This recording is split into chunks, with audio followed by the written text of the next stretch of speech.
Yɛdenkyia kɛseɛ kɔ edema obibia ewie ɔne yɛ etia ɔhwɛ yɛn ɛwɔ Pinaxtv update today on Pinaxtv ɛna ɛnɛ yɛde premo sesie ya waso guso a wotie ne wani enso guso a wohwɛ bi no yɛbɛda mo ase na ɛnɛ yɛ update bebree a yɛde premo ɛnɛ ewie in the next hour yɛdi anim deɛ we have a lot of updates a yɛde premo. Now moving on. Last week, na ye did a year report to be Bremo. Now it was about, that was an update at the Bremo from a year UK. Now a trace said the Western world is trying to gang up against the current NDC Mahama led government. Now more fire mat Wadley so Emma or de a heat piece or any article be by or telegraph more. Yebeka Emma Muhu ya nature say yes indeed the Western world is ganging up against the NDC government just because there's almost suspect and as Muhuni said per Niama SCC on our president John Dramani Mahama or ne Russia for ne China for ne I don't know it is a leftist government in the new crime say UK for or more a ben import nominee di Juma and as Brian with aids and supports and some projects be or Brian ewo honom Emma Kwesi Pra Junior so de betu dwa say Matt Wortley no ne some or de betu dwa no osa kasafa the removal of Chief Justice Gertrude Tokonu ye be yi no free hono ni nyina or the ehon sem betu dwa no o che say so akan the 1992 Constitution of Ghana article 146 so akan ye obehu say kwan e fa so yi ni free hono na ni nyina eda na kwan mu. And yes, na article na say NDC buy no ma start omo angasa de omo pen ye niema bebre na yachi we there's a lot of witch hunting on the past government MPP. Yes, omo e de betu dwa Kwesi Pratt e de nsem e betu dwa but the exclusive and ye de ema on say the government of Ghana omo a reply the Western world ada ama omo de email akọ they are command the telegraph almost some more cano sebi and yes and some they were citing a lot of examples near the exclusively no Ghana has replied to Matt Wadley hit piece through telegraph or the buy into every kind now money biashe now through the communications minister Felix government communication Felix of Osukwache and now obe posti here now and say omo ascend rejoin the ama telegraph da but ebesine omo hu say omo posti and as omo publish ewo omo newspaper nim tie ne sa na tie dia ene yanga say be release rejoin da na ye de maamo a ebesine ye hu hwe no enti yenko na yenko hwe what is really happening if we are the Ministry of Finance, so the Ghana government through the Ministry of Finance and omode reply in the buy omode emma the Western world Matt Wadley and telegraph omunyina enti and we have on our screens also the Republic of Ghana Ministry of Finance DSM. This is a reply to why is Britain funding Ghana's leftist Russian sympathizing government? The heading. It is a reply to the heading of the article that was posted last week. And this is the reply. I'll say, Matt Wadley's opinion piece. Why is Britain funding Ghana's leftist Russia sympathizing government? Contains a number of inaccuracies, distortions, and innuendo. The most egregious of which is to suggest that there is something improper in the financial relationship between the UK and Ghana. Not just an some say the very first part and some more there are a lot of inaccuracies. Matt Wadley in piece or the buy, there are a lot of inaccuracies. So this is the reply from a Ghana government. Or say a Nema Bebre so And the parts are also kase any kwan say Ghana any UK and I say UK elboa Ghana no, and also it is something that there is something improper about it. And maybe we more na any who kwan say or more eka edit to Ghana for so CCA. That is the very first part. The second part was in June this year, the IMF helped negotiate a multilateral debt restructuring deal with the US, Germany, and 20 other countries, including the UK. The agreement is part of an IMF program reached with Ghana in 2022 after then President Nana Akufo-Addo and Finance Minister Ken Ofori-Atta defaulted on external debt repayment. And you also in June 2026 this year, you know, maybe Matt Wadley was talking about the fact that Ghana for Yakobo Sia cry intimintia, Yabobo Sia near Yesika Basa near de, Intia Den, and a UK for still now almost sponsor and also more buying with AIDS and funds. And you have all trying to say in June 2020, in June this year, IMF negotiations be by it was a multilateral debt restructuring. With this restructuring on the US for Germany and 20 other countries, and also it included the UK. So agreement was part of a program reach Ghana in 2022. It was part of the fact that in 2022, most of the agreements are in Ghana, any IMF for core, we were not able to do honest and I say honor our parts of it. In 2022, and the bar said, okay, then let's go into a debt restructuring. And also buy a Ghana. And she said, and Yabani says Ghana intimintu aka enye NDC government now broke egu. It started from the last previous government no broke egu. It got to a point the IMF had to go back and renegotiate with some of the countries na Ghana. Yes, so ebi be kan yen ema sa debt restructuring na. So that is the point too. Talking about Ghana's debt repayment and the debt restructuring from last year and previous years with the previous MPP government. The next part was the new government. This is where they talk about the NPP, what they came to inherit. And the Western world is trying to gang up against the NDC. Also, the new government of John Mahama inherited an unholy mess of an economy wrecked by mismanagement, complacency, and corruption. Since the change of leadership in January, the exchange rate has stabilized, inflation has fallen, and confidence among creditors and investors has improved. And Chaibiani the S&P Global or more a report about Ghana's finances. And the part or more can say the new government, the NDC government, they came to inherit an unholy mess. As you see,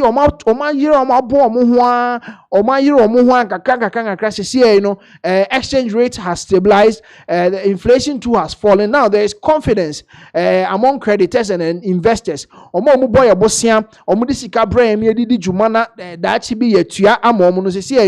Omanya GDA any areshemu Ghana man mu se diska bro mo and I say me investor na me ba Ghana na me be investor ye in fact taxes any unnecessary ekebia megu me so ema me moka as an investor in Ghana. So this is what on finances they are trying to tell the Western world through telegraph to let them know say the government didn't come and inherit buying and answer economy now they are doing well. It was very bad, it was in a mess until said you in their piece. No, the fourth part was the political, economic, and security uncertainties present huge challenges for democracies around the world and especially in Africa. It does the Daily Telegraph no credit to add to such pressures by inviting such ill-formed, prejudicial, and seemingly unfiltered comment. Yes, it was politically and economic and security uncertainties present a huge challenge to our democracy. Insecurity is a challenge. Politically, we know say Western world high and as a Western Africa the Sahara part of Western Africa and somewhere also political instability, insecurity, and some kind of uncertainties and especially even it is happening.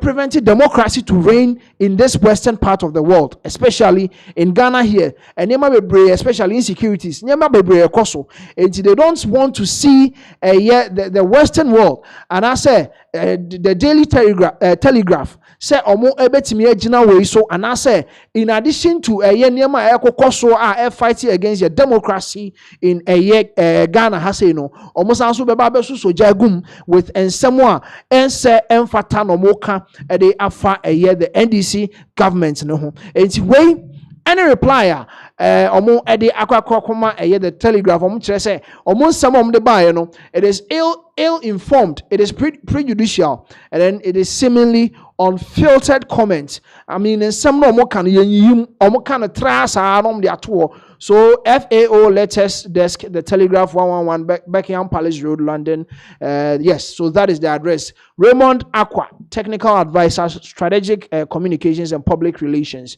That is the government of Ghana. And that's a Ministry of Finance Ministry, and through them, Ghana, I reply, the Western world. And it's a idea, and somewhere by na say but no, the Ghanaian government, maybe a lot of people were commenting about it. So I'm on TSS and some way, more come at the Alpha Ghana. Now the NDC government, reply, the buyer. And no. And that was the reply from Ghana. And yes. Say from omo peace omo edebaye no. We know said they were attacking President John Dramani Mahama directly. On the part of the government, yes indeed. But on President John Dramani Mahama, the fact say, say in that very piece about say school or Russia, ni buka or tray,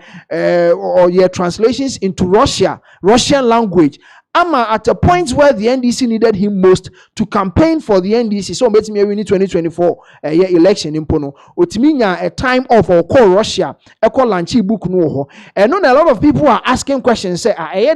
lot of countries around Russian Kwan or Utimi translating the book no, at the call or call Hosansu call Lanchi. This is why the Western world they feel say President John Dramani Mahama Ankasano. Oni Russia for ne kon nakra na enti no any kwan say UK for etimi ba na omo bebo ye bosi ana say omo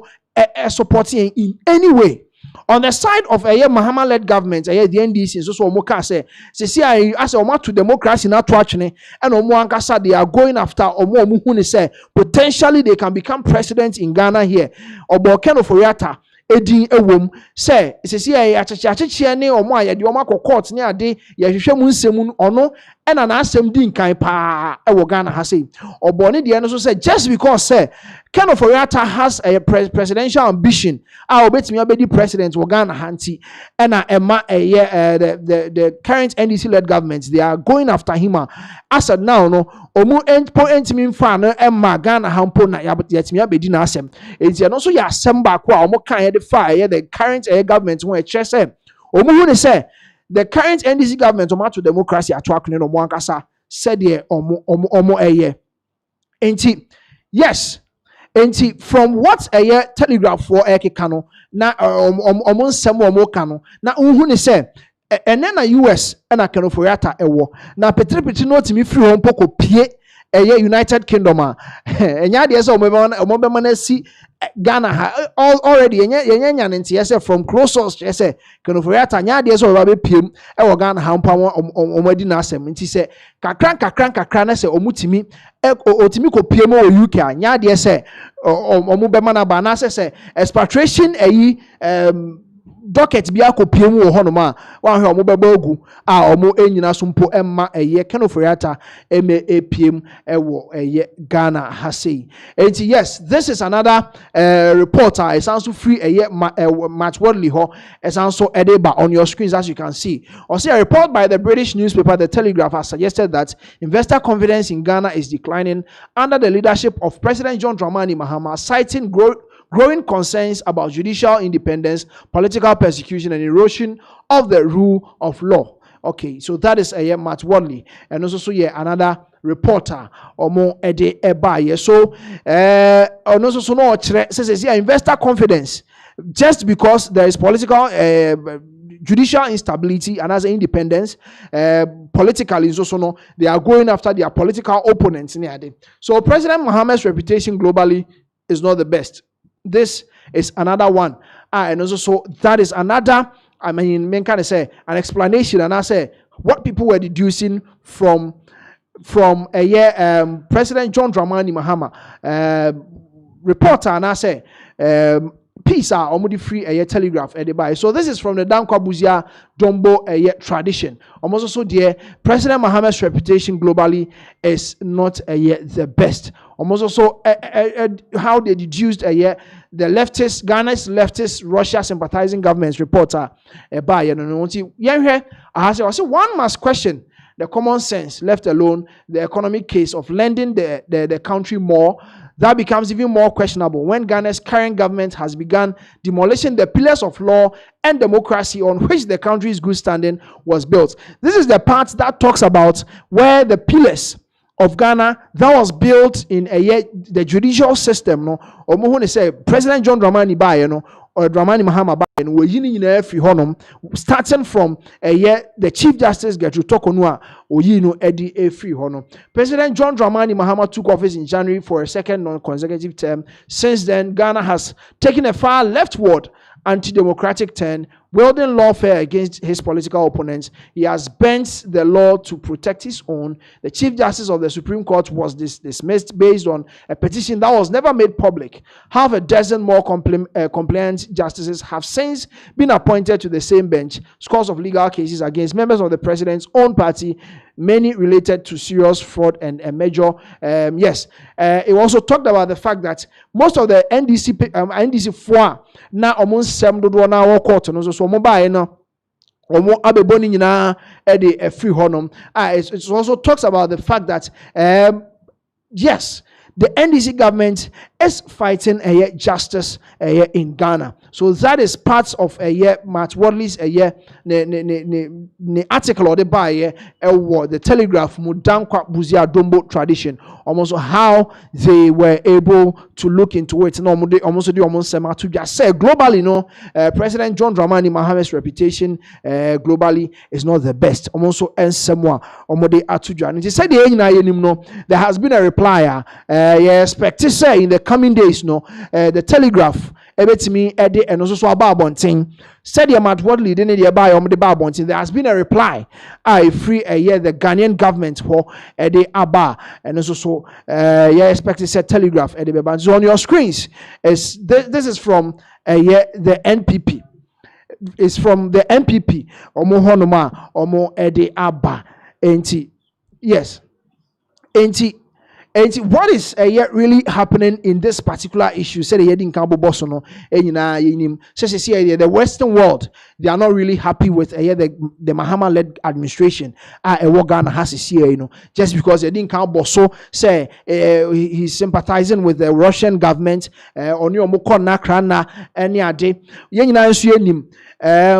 Ibrahim Traore, Burkina Faso president, how he has associated himself with the Russians. During President John Dramani Mahama inaugural ceremony, is it that the president is shifting the country to join the AES? And saying and some echo in some way, the Western world or more a bar bontia or more bar through one because way and heading car bar or more release the bar. The next thing also can be another thing. Said this is what is going on now. From the Western world, there has been an attack, and I say they are not really happy with President John Dramani Mahama. The Niema wedding in 10 months obedi akunyano, they are not really happy, citing a lot of examples na yede amamo. And yes, this is the update. The bremo CCA. Say yes. yeah, President John Dramani Mahama sisi idea Western world no ma start here omo na so aye shikakra but ono so wan tena se anhwe ama omo amu angu ne so ordinary reply the aba sisi yetimi akan bi amamo ehun ti sisi sa attack na free Western world hono free omo honom eba ne de President John Dramani Mahama ne ni team omo kire se emfaso bia ni so eni kwan kra se nka omo de sa report na eba because sisi the current level of insecurity ni ade ekoso in our region no eni kwa so omo sa be susu jagum kra ema no ekodru said omo ka omo ensem no. Yes, ebi mo so de by say on kan 1992 constitution article 146 say on kan ya on ko no kan no hu say enye kwan hunu bia so no mo fa so de yi former chief justice omo de yi no free so into the Western world ne they are not very happy with President John Dramani Mahama citing say he's in association with the Russians, the Chinas and the rest. That is the update yes, this is from Pinaxtv. Update moving on. Koso na the remaining updates are coming in so about betwam so yes. Call Upper Dentra East. Krobia Yefreho Achempem. Arehosam ebeto dwa na nsen efi ho ebaye yarehopa se abrantie anase bema one oyire atena for so many years na watimi etwaja ato oyire ene wo mansia wahye omu nyina nipa nso ni nyina watwaja ato omu ahye omu nyina ene se yesi ababa woi anase maami wenyini 39 years de wenyini kakra madam amada pa wenyini kakra yesi one no kama menka na se ntawantawa kakra bi ba omu ntem omu ekon kakra ene yesi ababa maami ekoka che ni kunu se na okra no edru anajo a sebe udimi nya hwe enti emse okache nse sebe ne bema kra nya adwuma ene se okoka asemi kire papa yi a papa yi bu fuye ema anajo oni omo yi anajo o mada papa itimi pie etwa eja ede to edan omo dam eloke no enti oputie eyewitness nsem omo ka papa o mada anajo no no pie ye no otimi se odi petrol ni pitin dem ho opie ya de bi san la ya otwa eja to ma etimi ko hye mu nyina ni panso ni nyina across 7 months kra ewom tie age range no range between 18 to 7 months and kransia na yere ka ho na waja o mokwan ya akoya re ho sempa e wo honom enti ye ne stay with us ya be mamu the details of someone a course on that particular day nipa enso nyina etimi ehye enti on your screens when they were taking them to the cemetery enti amuno na sebe areho sempa enti yes omo edi efie ho a sebe omo edi eko enti that is yes enti that is upper dentra arehosem a efiri honom a banti yenko he video from efie honom a ehye yankasa yenko he video na yembra sisi eno na medu awure yi na edi kan mame fa enhya semfiri a ye chese abrantie ne de petrol no egu form C etene edi bese kugu ha edan wem wo hwese mi se kire ya edan na omo hie no wom na emom eba no wo twaja no tum enti edere ene fa de kokowura ha na giwum a eteme hie wo mo ababa wa yi etifie ha na de no nyame boae yese wa ama ameda ha ene boae ya ono so nyame di no afofie ifia na ote achai eya na met na eyeden na ote ne senso edi ntan so ama ameda oh media asma mete ya ne se na ntokwa yeden si na me brothers mo yeden e wa ha se nti mo yeden mo yo ma adwen po se me ma me ewu ni de mo yeden mo de me kwa akra na me su yo mate nti me bra ka se ne sare menya na yenya de yenko na me ka se sade ade bi ma ba beda ma me honum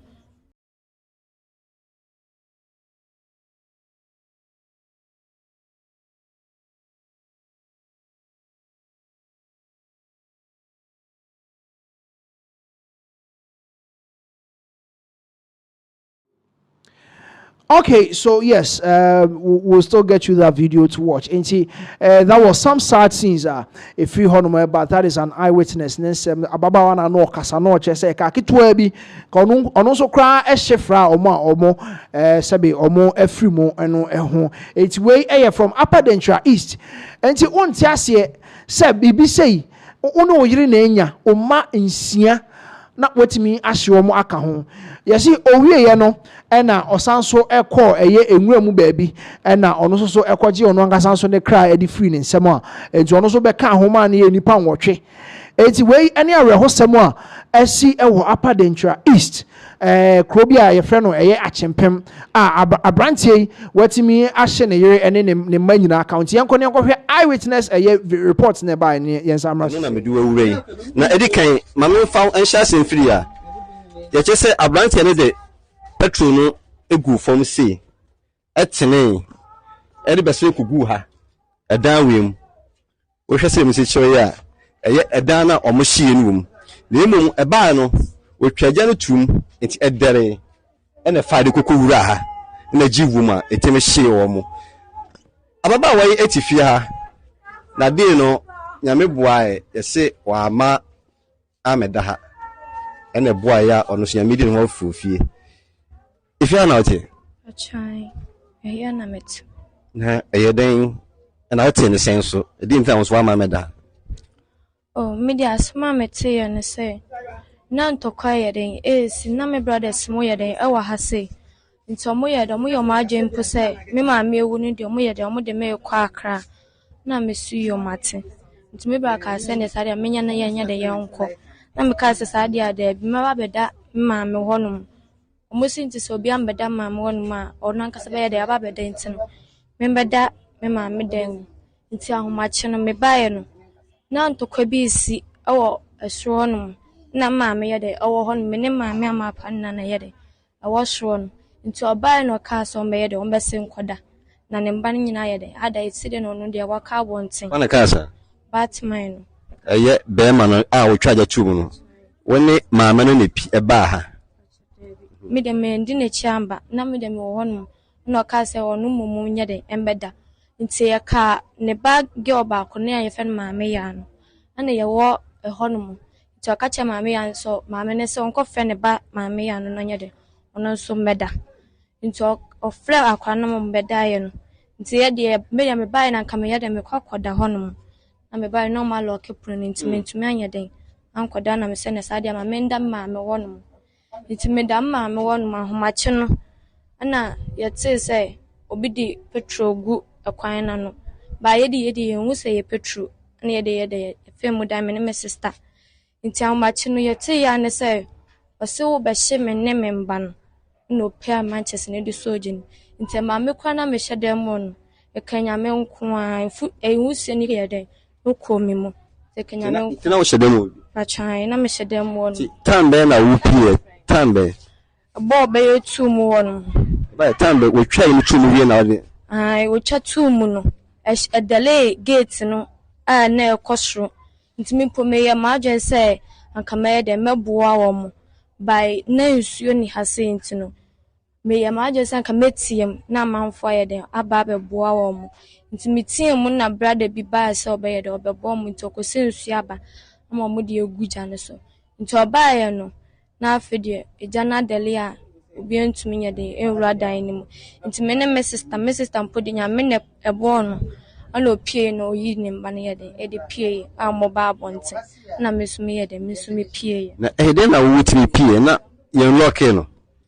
me dan no na ma me dan no ono ye ono credo no motum wo echire lock ni se na abonte de ne na enye nti no wontumi nye de entum nti metesa no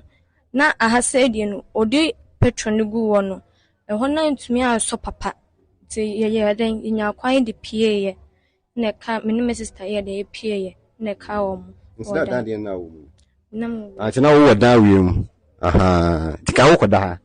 ti wo ko no aloke pron no na beda ha enti wo ti se wo kasa ba ba hie no ti wusi na kakra bofa wo honom and I will pee Johnny out. Okay, and see, that was one of the eyewitnesses. Almost someone with the tuja about a year, a branty, and I said, Papa, wash it, Nebusian way, washing Nebusian singing a dear friend. See, Uncle Negotier, a branty about or no so a year, Papa now was shin a mano, or no so. Ono so ne ma ye be koni akoti ono so ne nsemo a odi etuja. So that was an eyewitness and someone I see na papa yi ne ho nsem ba ko ne say baby ofiri mpo ebetena achempem ho no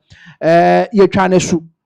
I said now ye kosie ye eni ade nyina na busuafo ana say ni kromfo ye say oh ena yemfa emu ne mra ni krom ne emesie no omo se da bi na san papa na ankasa no omo di nka atwa na sufri ni krom ho ena oba ebetena achempem ho a one eye madam ama dapa etena ya wone na awo mako mamu nsia enso so wahye omo ahye na yira ka ho yenko ne goti abranti a ono no ne papa enso ne papa ya wadi saa awi enti yenko ne goti na yembra sisi Obusia wohwe bia ejine ya aha na yenua ba ne hye ne kwanhye wuo eye ne kuro no etwa agya to dan mu ama enkura nsia ka wono nipa nso na ehye na nipa nso yo mo free mi yenua ba edi ka wo nipa mienu ansa na ono abrantie be wo enum bia omanyini aduru ne be ma wo mini oba no so de owayi ase yemusa no se wositie ne maame awa wosami ewue awa hodie nenso Kafra, what's in the saying? Yeah, me say me near say me head smoke mas and carry. Indeed, never say an opanumuno or the car frame. Mizo of frame as some more can as a pecacrama me. Now, a frame was me and fair cramana me catch and say, Daddy, dear me was sight, tell you me coffee, made me pecacrama. And I'm busy as a man about quo, intino. Ombedi 1 week na boy bi nso wo ase boy no omoka se ombeyi nu ene na nka ombeyi nu timibusa maame no na so ene 1 week ni ba be hye no nim si bi o ma yan hyehye no nti o ba bi nti o ba fia o ba frem na o ba tiemu ye o ba frem na de wo bia wa ka kire me na se me ba maba na me ka si yo tanyumle no me ho ba 10 na o frem na obusa am se wa bana seni sei me na 1 week me be di ba boy na ye ndi o matu ashada na am ka sa de amate na o se na yi na o ka se me mpema ne na me ka se ne se wa yi ni de to bo abotan samle mo ba mo fo bia danti amo anopa me de besen no ti mo wonu na madam fo ba ko beja me se e be ka chem se mi nkoja ne ba bi ti yakwa ase me tewa na me ka se da bi me mla na me ne makwara ba ko tu moto puana ya de bai timi ofie mbe shadam me ni ese eguso ase me ba me ni chance am yes me bedan na me ni aba ko me na okuma ase o frame se me mpana me ka se bia ye adwuma mu bi na ye nya fort ntina o frame na mbuza na o ka chem se da bi na ma mi ewu na mze sida na ma mi wi na o mo se Mr. Fadan abetwaja ato animi nuafo ni ma o mu nyina ahye nti o mawu Jimmy no na me ofa modeka be fam say sadia ya mla zo me ban ya no kre ampa mba ma be video ni bi ni tamane a say sin na ma be hu say dia ma me de anim ni afo ni na bi ankam hu bi de me fa no Kafra enti woni ti me hu body ni de mani amehu bai de omo de ko mo kire ono omo mu video ni omo mu twetwagu omo phone so ebi post bi ana ma ya de ma twetwe bi na me ankasa me namfo ne ko twa so di bi sign ba me ankasa me de body de mani amehu body awe ho die mbese e be kan wasem bebe na emumu no wo hwa ma me so no ma me sitie no ofre wa no pa ma ne bi kakra na wo bo abo ho abesen later wo be ho video ama me ayese ya I don't know who dey make tirim yeah and how there we atwan me ye basa antin na me nim de me ye me ho na me huzi bi a me si ba me ho di den kwa ampna me an friend bo mama na se ma me ewu enye me ofam na nke bi o mbe che me a ka ba na nka me de me nim bi a me so me de me ne nam ayaya bai e manfo na friend penifo friend se me to me bo ase o mu se ya de ba me to me bo ase sister enti Say, Mamma, no, and yet, in your new young can I see a shit? Can I see a shit? He said, and credit in a woo. The Emmy Yawa singing say, Nana, and Nana crowing your bosom soon, so a jano, a shino, that I'm taking class say, Mamma, airplane and outside our connection, Pastor Bianca, crying dear, Kawanka. Would you now had a semisiana? But you're not the mini hammer. Also, Tennessee. But you did a name you menace in the basin. Almost flame, so almost flame. No more castle, no more catch your musician or man castle and answer. And I may blabber could be so me.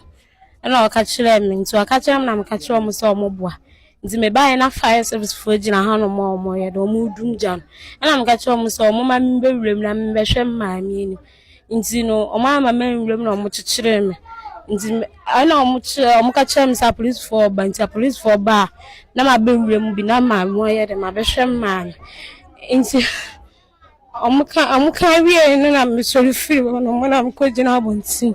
Nti de me sa o ma sa ma mo gu aboboye.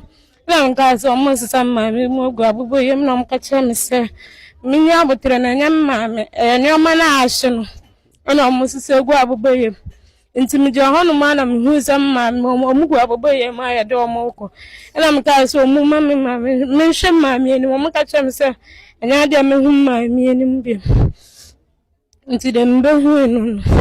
kafra Tina when this year say your mammy require a double yen. Unka chama say nyame maame ye nyoma fina ahye no na almost say gu aboboye anim nti echire na me hu me nua ba akonsa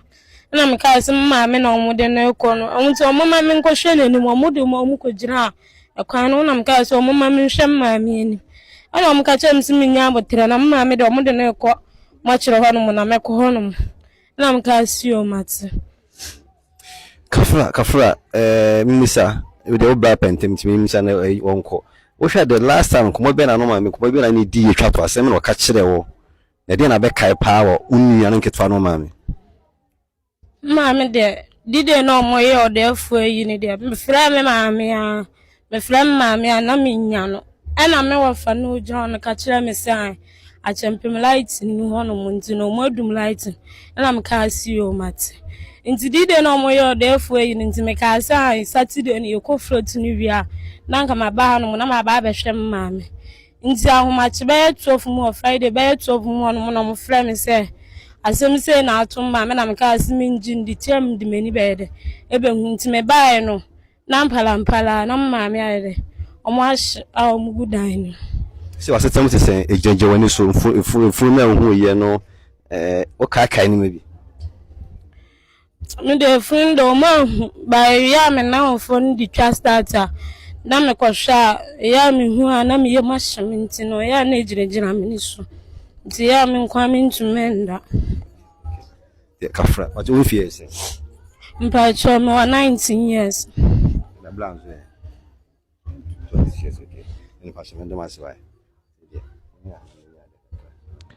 Okay, so that was one sad yes since I hear at the buyer. Now this calls for a year if you are for be behind Diane.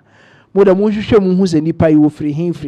neighbor. You know, a lot of people who could body will baby no more to my bed baby for ye misana say ye misana she if you are genesika gun botoma and one on our branchy and our papa o dear we the enimni say baby o free our ban po ye trying to cause we're debonning or honey a pam in free wa or the better na chimpema what was the ag a year a would say a rehosempa a see wo achempem ye be ma eye abusuafo nyina yakọ na yaka ne ma mienu a ogya wo machi ne se wo nhyeden na nyame enchechiro mo re. So that is the update I free achempem arehosem efri honom abeka yensa ye de amamo bi enti ye twaso moving on with update aka no ye de ebremo. Yes ye ba Greater Accra region ye nyina nim se enra and yes screening the Ghana Armed Forces Ghana Armed Forces military recruitment or more yes or more yeah and bebre and a buy and as I see there are course yen say as I see interim no the defense minister case out of force na amount for say I wasn't go to me a training you question work akra na se went me anya sare there be was President John Dramani Mahama otimi ehwe na onyini free honum animu ya na empe substantive person na omeye defense minister enti eno ene amount for nsem wo ka in fact ha adwen pa nipa over 21,000 youth in Ghana here Accra hankwa omo say omo kwa kope adwuma aye ama emu ensia reportedly and say omo so atimi afrimu aye arehosem pa omo nyina so arehosem e omo say omo nyina aye ma one of the recruits no anaso omo anomo kope military ni mu kwan ni bi omo ede omo nsem atoja ba akwa kasa afa ho akere de call support ya ma we nyina esi ye enti yenkohwe since from anopana eba besi se stampede no eba ya yes enti yenko ne hwe nipa nsia ye omo afiri mu busuafo a atimi akomo na so yenko ne hwe video we na yesamra sisi. What should we do now? I'm talking to you as my children. If I were asked to make suggestions, I would say quietly to... Okay. All right, so that was one of omo free mono omo fie and yekohwe scenes from one of the deceased omo fie arehosem pa and esi enra yeka ho asem. That is one of the deceased omo fie and yekohwe no enti yes twaso na say the medical kind one of the applicants and as recruits no say they select one abe recruit one of them ekasa ye de nsem tudwa the details of what really happened from no pana humachina and some way nyina si enti yanko ne kotie ne some of the tudwa na yensan so mra sisi.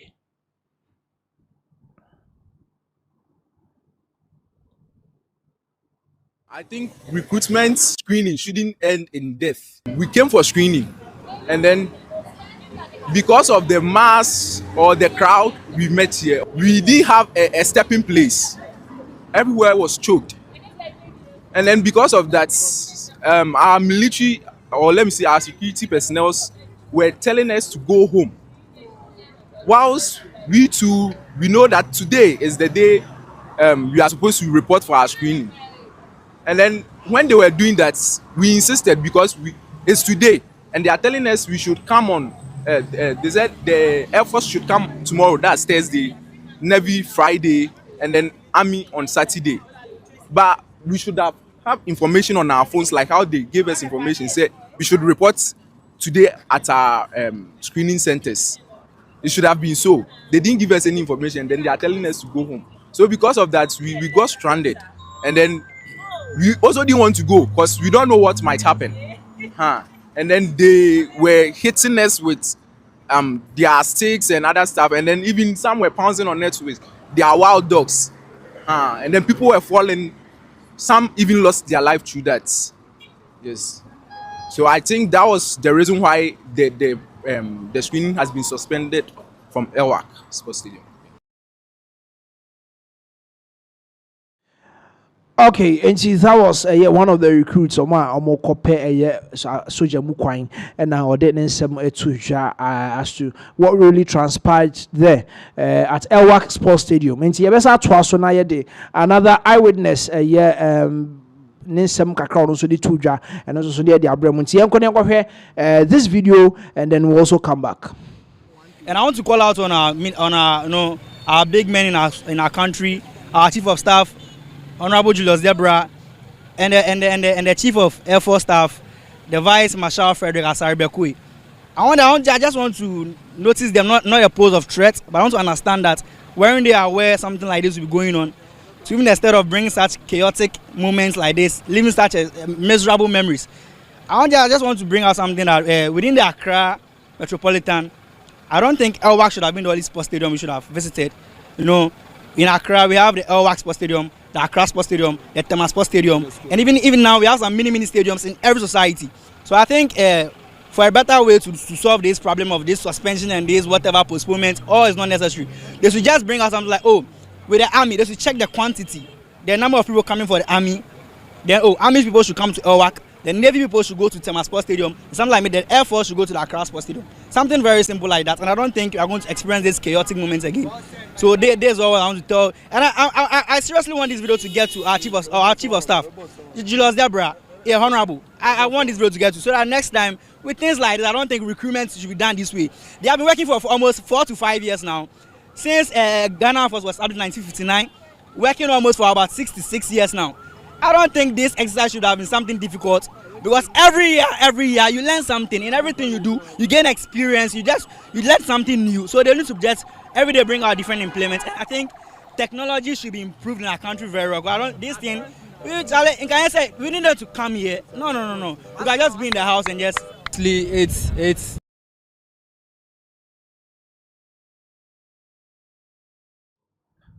Okay, so that was one of the recruits among some more edit to now CCA, you know, the update I be can't yen CCA any trace here. CCA dear nipa 28 and some ye echo farm so there are 28 casualties as we can see on our screen. 12 are critical cases. In ICU and Emunsiana, unfortunately, or more F3. So this is from the Ghana Armed Forces and Recruitment Stampede. You know, casualties a woman. 28 casualties, 12 are critical cases, and emu enum and so our intensive care unit and Emunsia Omunyana ma unfortunately or more etumi F3 ya ewo honum. That is the update from the recruitment. It's so Amamono, the NDC Youth Wing, or more at the Aba, or more they are mourning the 6 young comrades and our 6 young lives are we lost Enra Elwak Sports Stadium, almost some of the other two. So this is from the NDC Youth Wing from the National Secretariat, or say for immediate release. Was it statements by the Youth Wing of the National Democratic Congress on the tragic incidents at the military recruitment screening exercise. Accra, 12 November 2025. The Youth Wing of the National Democratic Congress is deeply shocked and saddened by the tragic news of the death of 6 young Ghanaians during the military recruitment screening exercise today. The loss of these promising young lives is a devastating blow to their families, communities, and our entire nation. We are also profoundly concerned about reports of several injuries, with 5 individuals currently in critical condition. In this moment of profound grief, our immediate and heartfelt thoughts are with the families and loved ones of those who have lost their lives. We extend our deepest condolences and pray they find the strength to endure this unimaginable loss. We also extend our sincere wishes to the swift and full recovery of those who have been injured. This tragic incident necessitates an immediate, transparent, and thorough investigation. We call on the Ghana Armed Forces and the relevant authorities to initiate a full public inquiry to establish the precise circumstances that led to the avoidable tragedy. We must understand that we went wrong to prevent such a heartbreaking loss of young life from happening again. The families of the victims of the families of the victims and the Ghanaian public are entitled to full transparency and accountability. This event also highlights the urgent issue of youth employment and the desperate measures young people are compelled to take in search of limited opportunities. The current NDC government remains unwavering in its commitment to tackling this fundamental challenge. We are actively expanding multiple pathways for the empowerment and economic engagement of our youth, aiming to reduce their reliance and feel traditional sectors for livelihoods. Initiatives such as the National Apprenticeship Program, the 1 Million Coders Initiative, and the Jumera Program are being scaled up to develop practical skills, foster innovation, and create sustainable employment. We strongly encourage all young Ghanaians to explore and utilize these opportunities as we work together to build a more resilient and diverse economy. We stand with the nation in mourning, and we stand with our youth in their pursuit for a better future. Signed by Administrator, National Youth Wing Secretariat, NDC. Yes, so this is from the National Democratic Congress. Omo a youth wing and almost so they almost see almost thorough investigation. The investigation should be transparent. And yes, I be kata so emu aso bi ani. The fan ho there wasn't one share senke impo ye be chichem, because you can't imagine 20,000 plus people all locked up in Elwak. And I just say all the other gates into Elwak Sports Stadium near tuning in Emuma ne kaba kope. And no be a femubi. Who says some people were jumping the wall. This is very bad. You see, some of these things were very avoidable. Look at how people were crowded up. It is very sad. So this is from the NDC Youth Wing omo ensemo omo edi etudwa. Na enra no so na no ene anopen so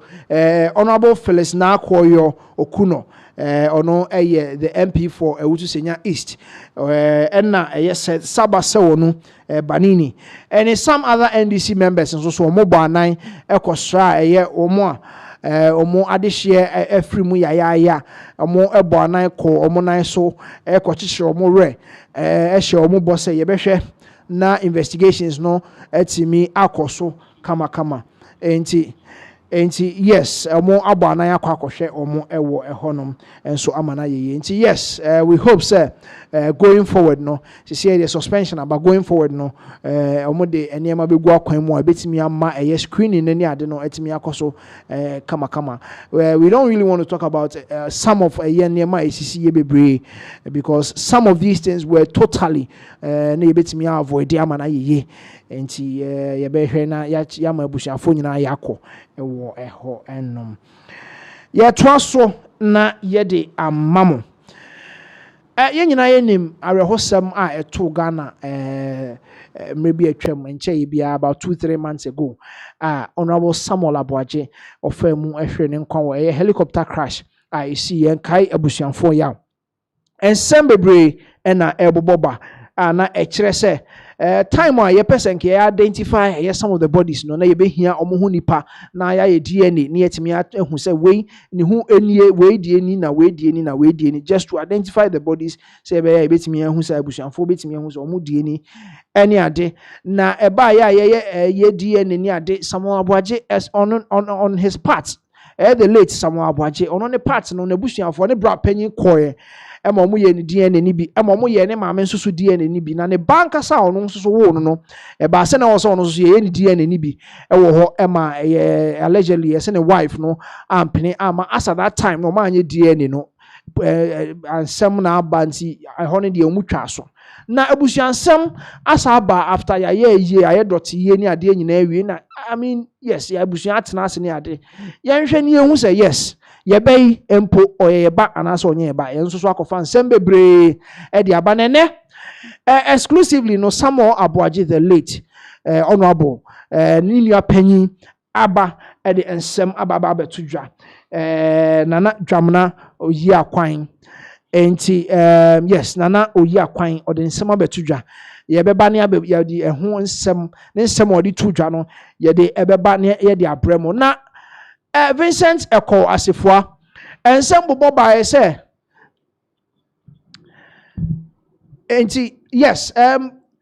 there the lady a oye in contention am say nsem ababeto dwaye sa Honorable Samuel Aboagye the late on ne and the screens so nsem a bobo ba ne say ye wo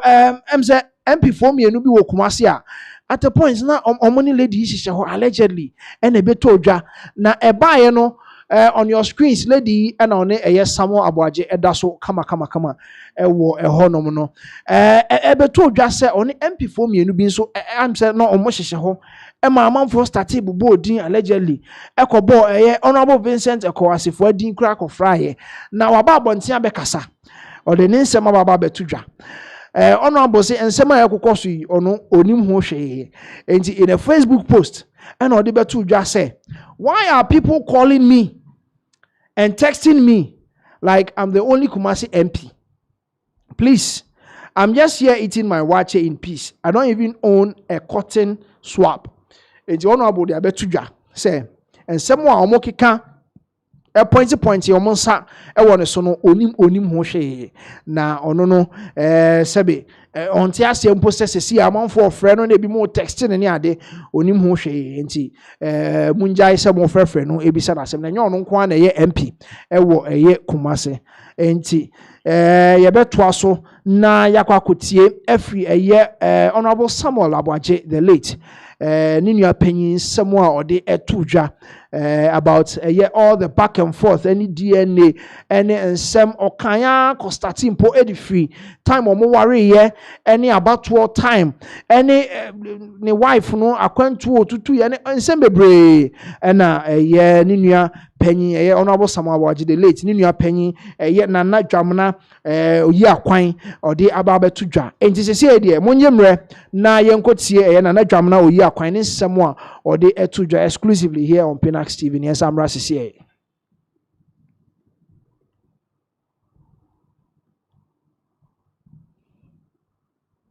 Abushan for nana jamana yanana bonko yadom eka ya quine nana jamana ya quine. Uren munyamfui the late Samuel Abwaje we dey Mr. Mekati for men kama yawo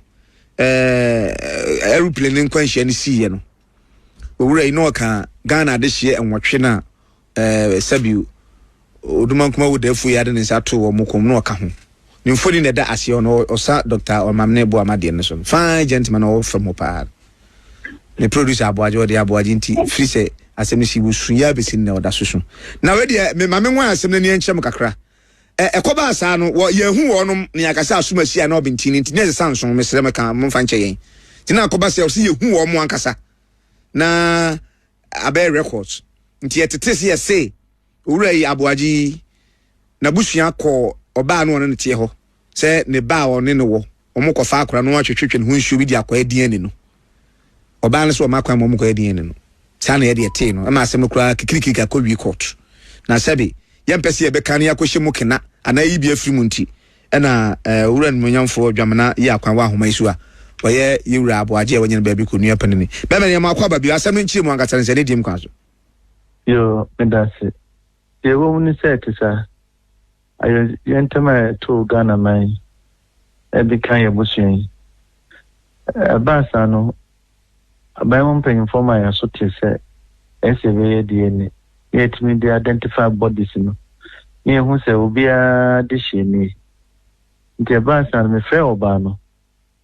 se omame ana wonua emfa kula no emrankan na meme wonkan na yanko ye DNA test no teme yese anopa emu simako airport ya mon frame na min ticket no na ya momra ne musuyo nti ade channel pa no man tinka said ya de nso koye na bo bia pusa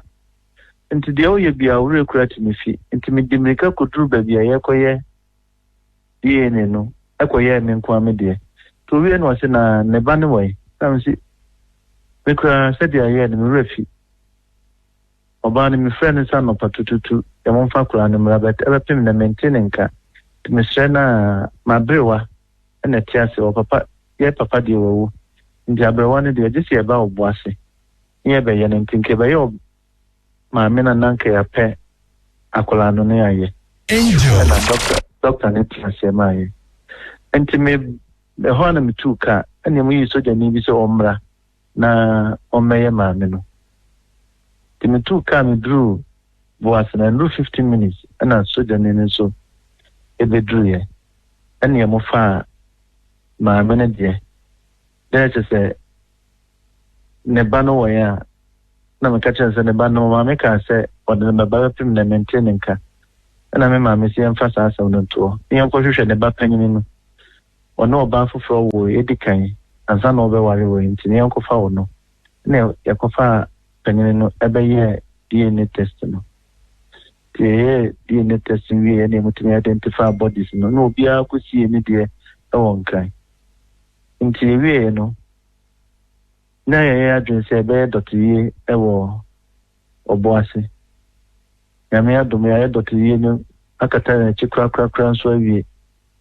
nti ada ya transfer ye buka no na koba se oba na busua ade tu anim se enja oba no kra na ese asemisi bosumi ensa na bai na ede ni eja no kra sa ese drafe na nyame ya dom na afiso ni bi na daka so a eya mani nyina awia na eja oba no ana emu se enemre kra bosumi nai deduanan emutimi jai oba no nti enja oba no ya obusu apenyi ka kire mu se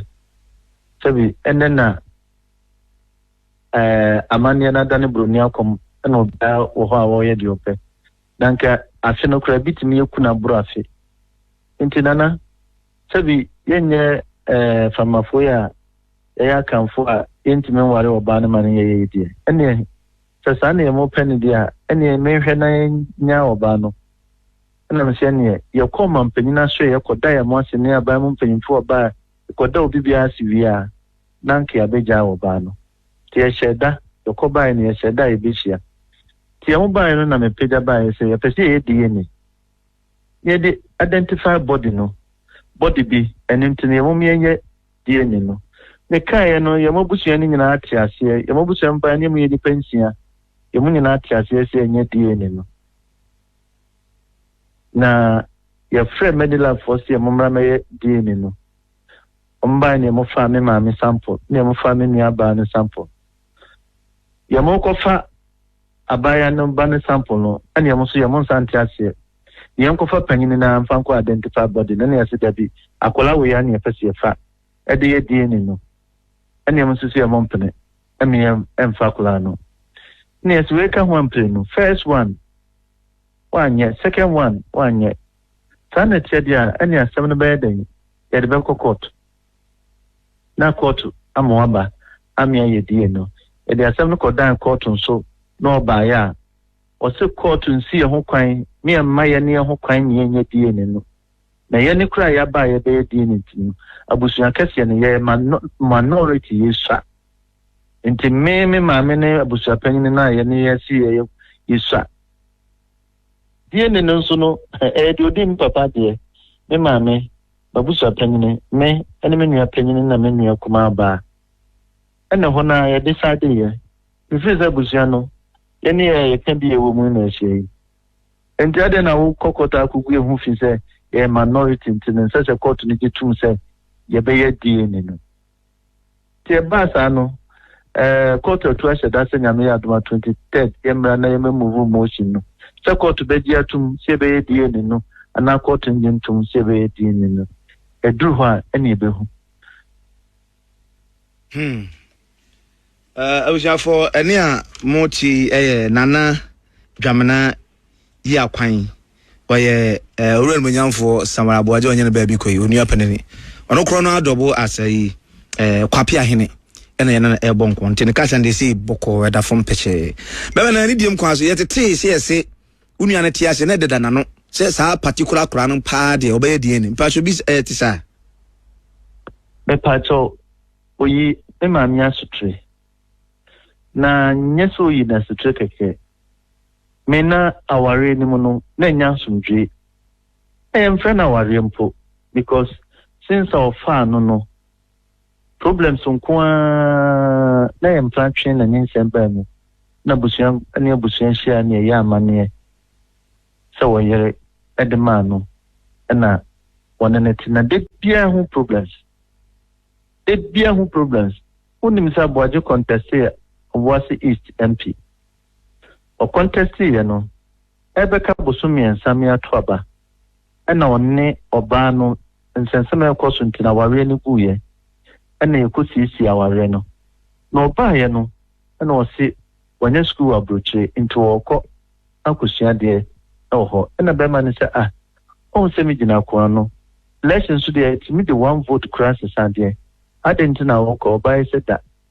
or you can't about boon get him a month to election November and no free krum and a 12 by December 12 by December or tis a beman again and not try ticket Bedru han yes I done and say Lusu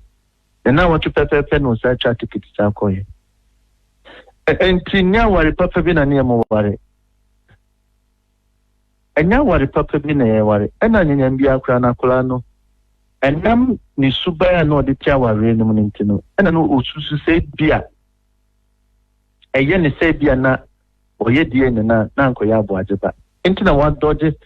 severally na ebepim na person prevent it because it bia nentisa e bin sukra na e ba but when kebet my no kokoma obi ante to the sense say or the national security for na threatening here you may invite me on national security office one kind. They are done now, but you are share your custom na buy any record. And to make a custom or body be and person they identify say about the body no call report to my national security. And think Bonnie been a media and call my ever chin. To me call ya make a comment seminar said that the DNA PCA. It is Adana or yes, and Cramigna, so my lawyer, your home crata. Ama yako 7 no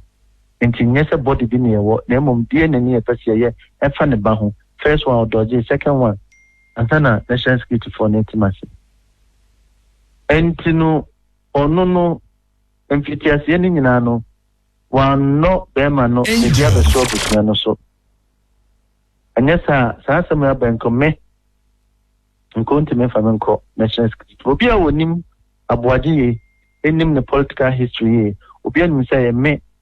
ana me dini wura politics mu kominu ana me ne ye bibia me ne ye bibia enintinim decision bi obeteki bia me ka ho bi ene ye enti me nko ba say bibi say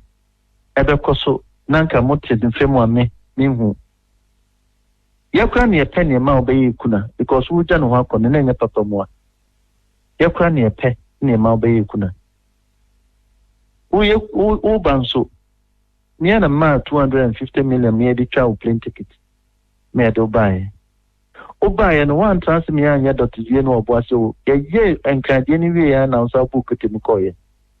O sa buy ye we me and sa send ska ama obusia for me am the ma wo try ticket.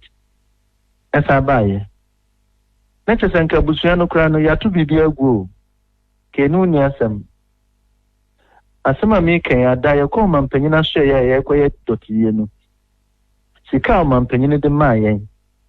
na hwe ya mo de maaye no me dane de ma abaye me de ma no kra na me ma me enti asiasa dentina sika ye fra be abaye sie nyina ye nche no ade na me de ma oba no nko na me se me metimi ahwo enuanu mi obi abetimi ahwo anya bibi kra ukunu enso o filling station wo jama wo ono so betimi ahwo enti sansike ya de makunani so ono ne nkola mielu no emfa kora na yenye hwe ono ne de ba ko na ne bapanyine ne nso de ono ba ho aka wan nkola na yemielu nti ya de mai mo ansa hwe anya bibi na kanfo ya mamre obas ebe ma free ma sa abuja kwa kwa ma enti se de sansike no kora ma na yemfa ne sa kwa homa ne abo no ne mabusu ya ne menti ase so ma ya de man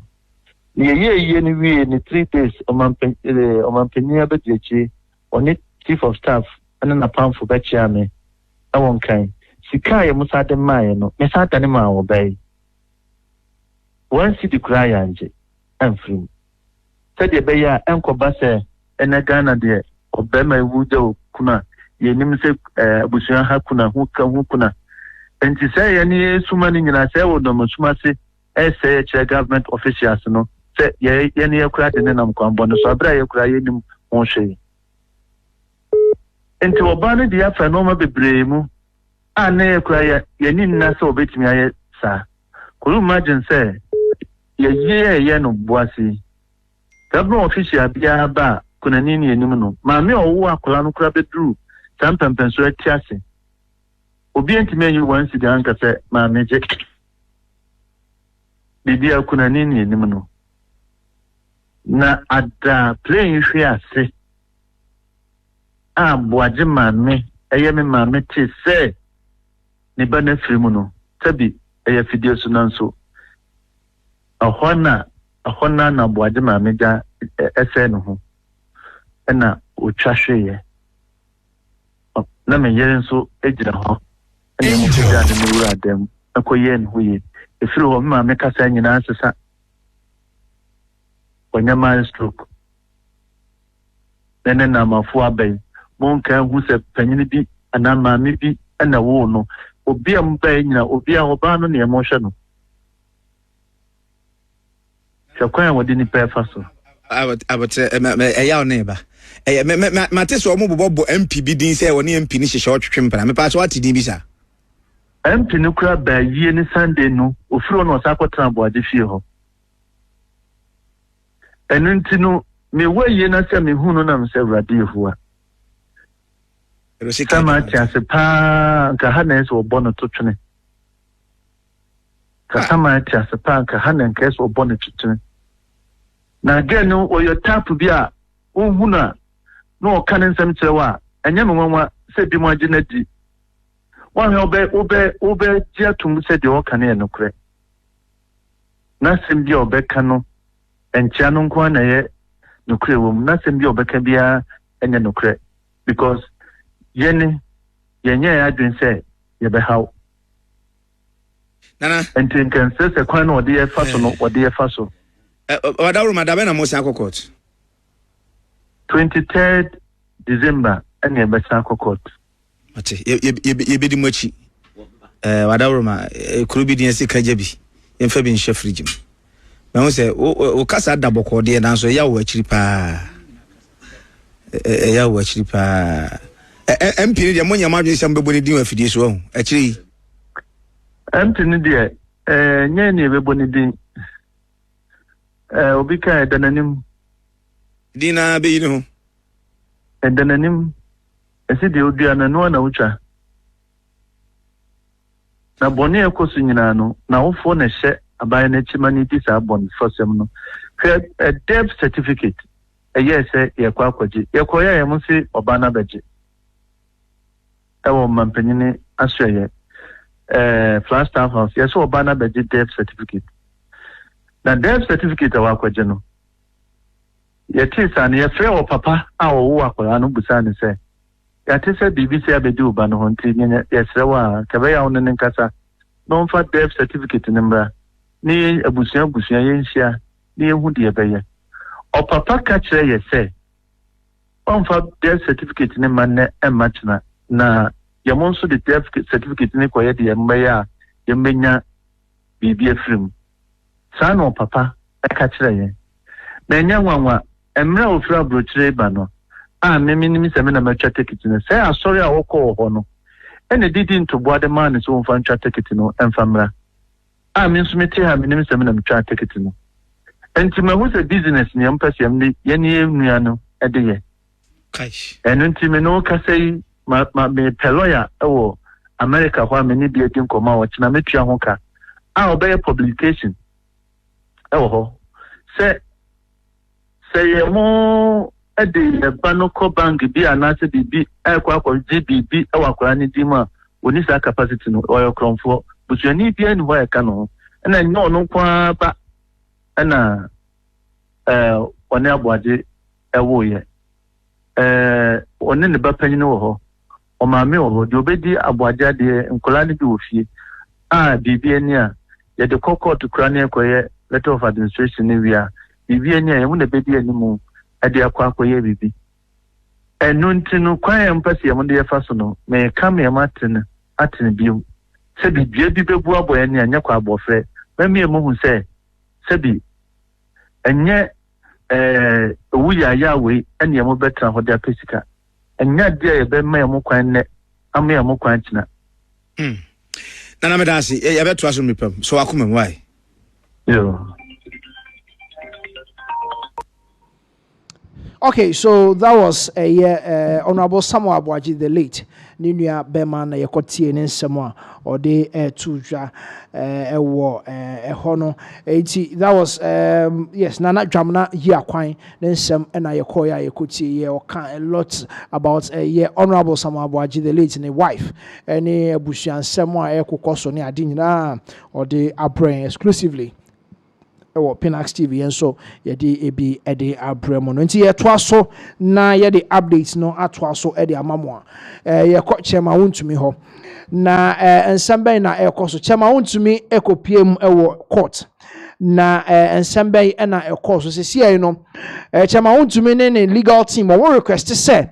yɛbɛ on freeze kyɛma wontumi ne account ede amano no wetimi ya operate bank ni bank account na wetimi ya yiska na ode atwitwa no ho na ode aya ade na ache enti omo ekoya omo petition court yes court they also filed a lawsuit against Yoko say omo freeze the bank account and also ade a so honom enti ne lawyer ede ensem ebetu as to what transpired lawyer and the appeal could be the ensem betu as to what transpired today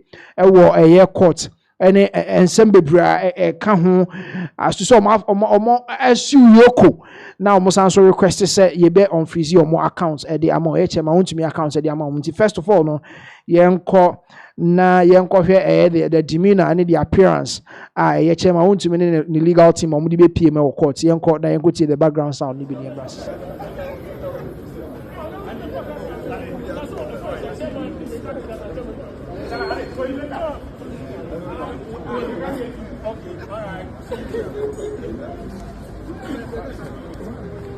Council, yes. How did you end?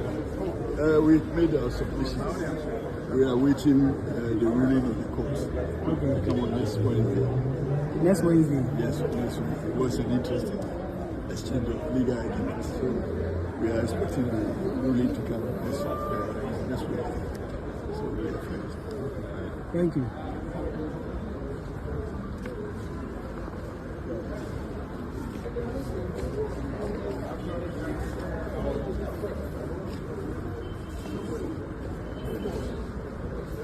My family is a so what else do you want to know?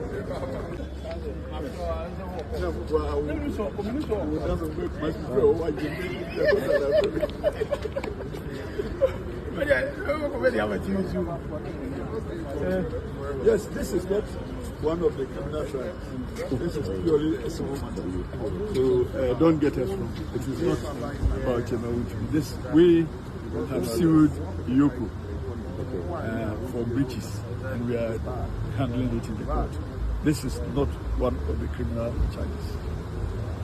Counsel, please, for how long has the account been freezed? The account has been frozen since we got to know of the freeze, and this is from October 1st up to now. We haven't had access to the account. That is why we are in court, for the court to decrease the account so that, and there are various arguments that support our claim. So we are fine. We'll come back for the ruling. We'll meet you on Wednesday.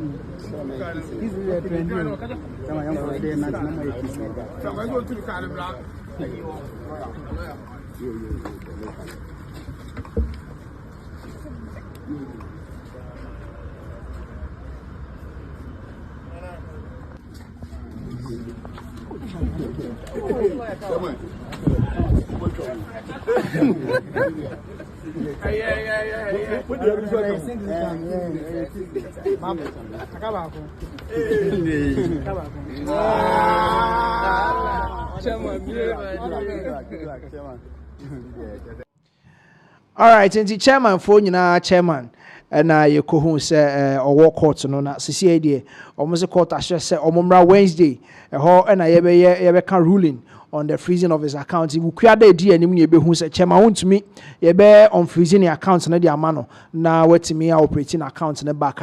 and I also say you be so freeze the account no na ye the atwa and same day so e wo ho no mama san so file a lawsuit against Yoko se omo efrizi ni account na o kire se omo ni ho kwan se eye asema egu so aye di no mo fa ho efrizi ni account the bank account a oye emu adwuma nyina ntie no so mo file lawsuits ni nyina okiada a edi animu ni ebehu ba bia asem no ebekwa akopie na sesi e chema wontumi sesi ade victory was starting a holding kunim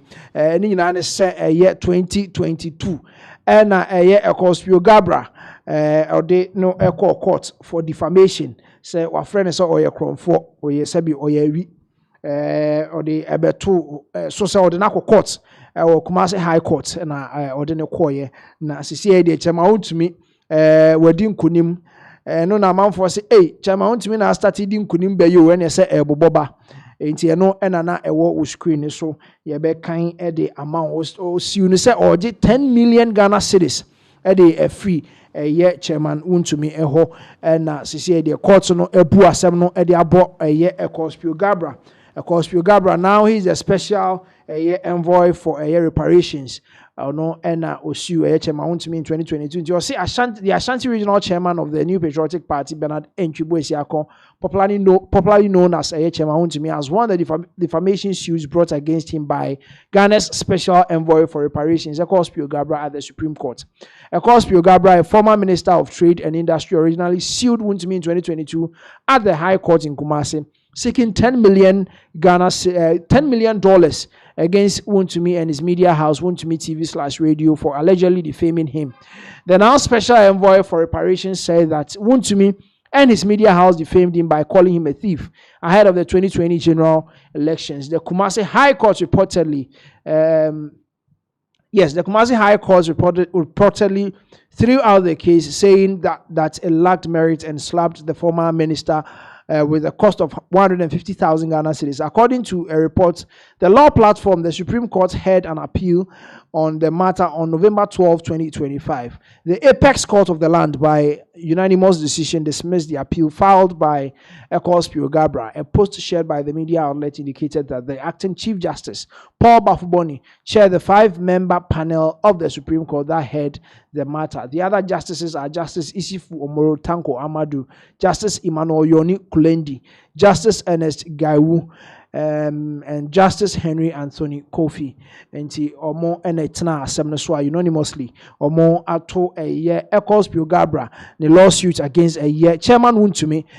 say wafre no kromfo in 2020 year 2020 abato no okaso kromfo. Enti yes eno ene asem nti we Ashanti regional minister Ashanti chairman for the New Patriotic Party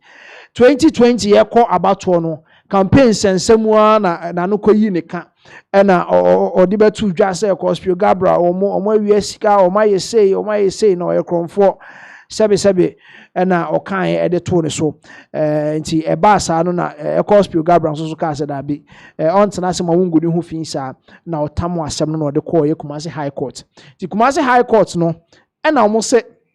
asema ye de bre ye chema Wontumi anase ye de abo chema Wontumi no enyina so bia anim na omobo asem ni gu yesa abo Ekospio Gabra omobo ne 150,000 Ghana cedis oba no say obo ye chema Wontumi damage $10 million no yes enti $10 million na odin kanka so beji chema Wontumi na ye bu asem no ebo Ekospio Gabra no court no so bo ne ka 150,000 a okotu eno 1.5 billion old currency ema chema Wontumi din kunimu nti Ekospio Gabra na wo se okotu a edema Kumasi High Court na no na asem no sa akopiem ewo Supreme Court eno so omokotena so November ya mu omo 15th November ya omo sa tena asem no so judge for say nsia o say omo nyina tena so no which was chaired by and as led by the current Chief Justice nominee Justice Paul Bafuboni omo nyina eruli asem no editia Ekospio Gabra ema sisi de chairman Wontumi edin kunim ewo honoma ya bo asem nagu ama chairman this is the first victory in sama ya de abo no nyina